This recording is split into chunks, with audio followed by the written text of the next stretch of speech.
Hi there, my friends. Miss Pelavon here again. Today you're going to finish drawing your pumpkin for your pumpkin patch. So you want to add some more details to your pumpkin to make it look more realistic. Here I have a real pumpkin straight from the pumpkin patch. It's kind of small, but that's fine. But I want us to look really closely at the pumpkin. You'll notice on the edges of the pumpkin, or on the sides of the pumpkin instead, there are some lines going down the pumpkin. So we need to add that to our pumpkin to make it look more real. So I'm going to use some black oil pastel. An oil pastel is like a crayon, but it's kind of smushy. We don't want to squish it with our fingers because that will not make it easy for us to draw. So we're just going to hold it in our fingers like a crayon and we're going to draw some lines. So the first line we're going to make starts at the top and the middle and goes straight down to the bottom of your pumpkin. The next line is going to have a curve to it, kind of like the edge of the pumpkin, and it goes to one side. Then there's another one, it goes to the same direction. On the other side, I'm going to make it go the other way. And then I'm going to make another one. I'm also going to add one for the outside of the pumpkin to make the edge of my pumpkin look nice and neat. This will help my pumpkin look like it has bumps on it. Now we also made a small pumpkin, so we have to do some lines on our small pumpkin as well. So we're going to make the line in the middle, then one curved line, two curved lines, and the outside edge. Then we're going to do it on the other side. One curved line. Uh-oh, there's not enough room for this curved line. I'm going to bump into that pumpkin and stop, and then I'm going to start again down there.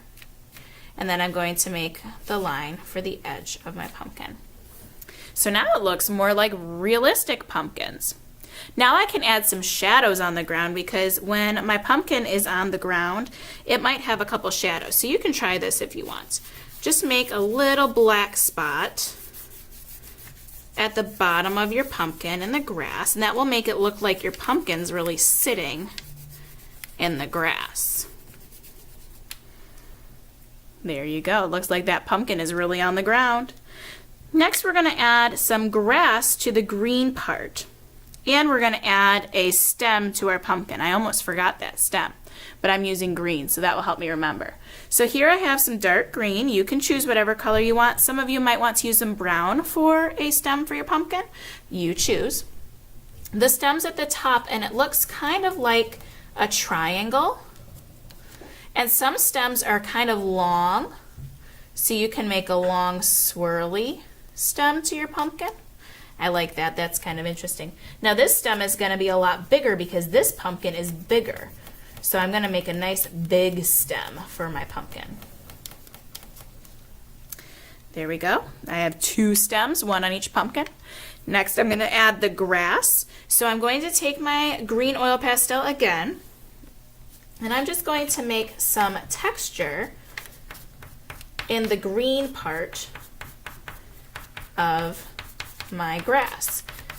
I'm just drawing straight lines going from the green part up to the pumpkin, short lines that look like pokey grass to make my grass look more real. I can also use a different color green to add some different colors into my artwork. There's some different color greens in your oil pastel basket. Whoa, my paper got away from me. My helper hand needs to help me. So I'm just making some lines going straight up for the grass. And some of the grass might be in front of the pumpkin. That's a great idea. And then it looks like it's real. The last thing I'm going to draw is the sky. Now you can use gray for the parts of your sky, or you can use white. Or you can even use some yellow for your stars. You decide what color works best for you. So I'm going to use gray to make a moon, and then I'm going to use the white to make some stars. So I'm going to set that aside over there. Now the moon is usually far, far away in the sky.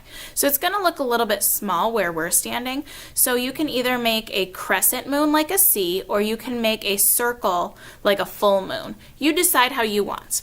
I like to make a C for my moon because I like the crescent moon shape.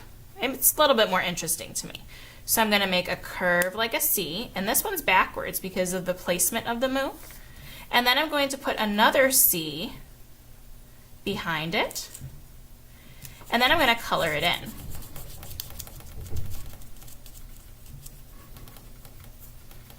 Got a nice silver moon in the sky. Now you can use white for that if you want, or you can use silver.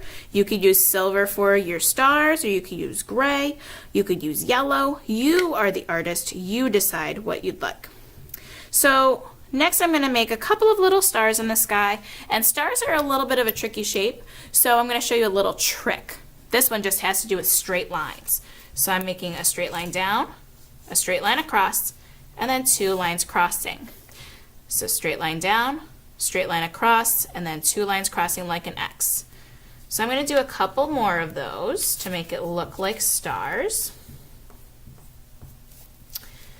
And one student in another class said that you might want to do a shooting star. So to make a shooting star, you would just add some lines behind the star to make it look like it's shooting through the sky. You can even make them all shooting stars if you wanted to. Couple more stars. You could even add some little dots, like stars that are far away, because sometimes they just look like dots in the sky. And then the last thing I want to add is some wind in the sky. So I'm going to add some curly cues so that it looks like wind. And now I'm using a light blue color. It looks kind of like a loopy line like we did on our line painting. This will just fill up your space and make it interesting. If you just want to do some stars, that's fine. But this will add interest and make your picture even more beautiful. I have a darker blue here, so I'm going to make some more loopy lines with some darker blue on my violet sky.